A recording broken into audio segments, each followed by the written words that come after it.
Mary Goes, la primera autora que plantea la necesidad de los derechos de las mujeres y las ciudadanas.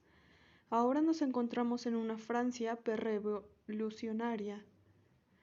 Mary Goes nace en el territorio occidental o de Francia, en Montauban, es decir, que hablaba tanto ciudadano como francés, y tuvo una educación limitada, pero aprendió a leer y a escribir.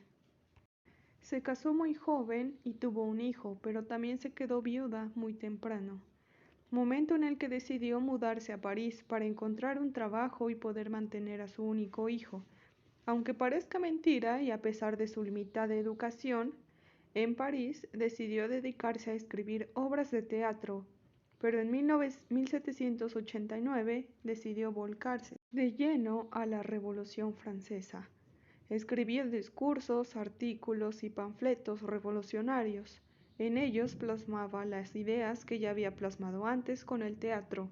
Un ejemplo de ello es en su defensa de la abolición del esclavismo, que en aquel momento fue una crítica que no cayó nada bien, ya que en Francia la venta de esclavos representaba una gran remuneración.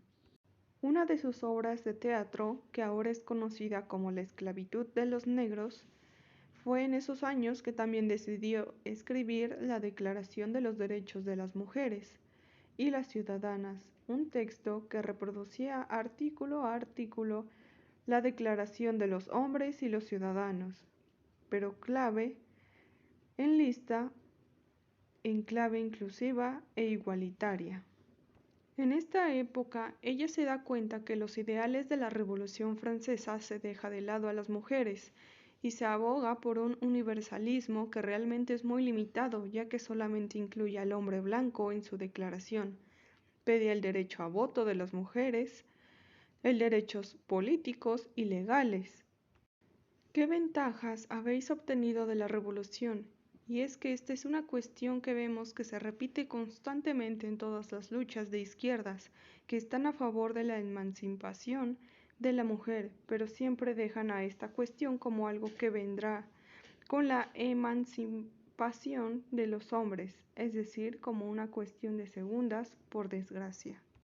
El acceso al empleo público y gozo de igualdad fiscal, que pudieran también tener propiedades como los hombres, así como el derecho a la educación, algo muy reivindicado por todas las mujeres en esos años.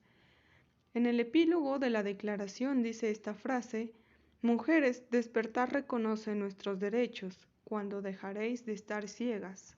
Mary Goes fue finalmente decapitada, y es que nos encontramos en los años de despotismo, en el que cualquier crítica a su gobierno era castigada con la muerte.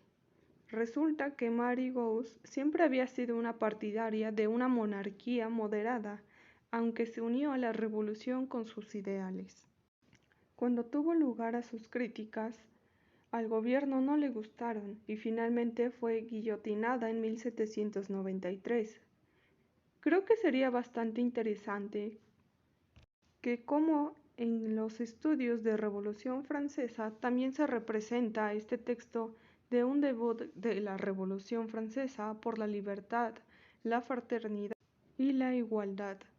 Aplastó el feminismo nada más empezar.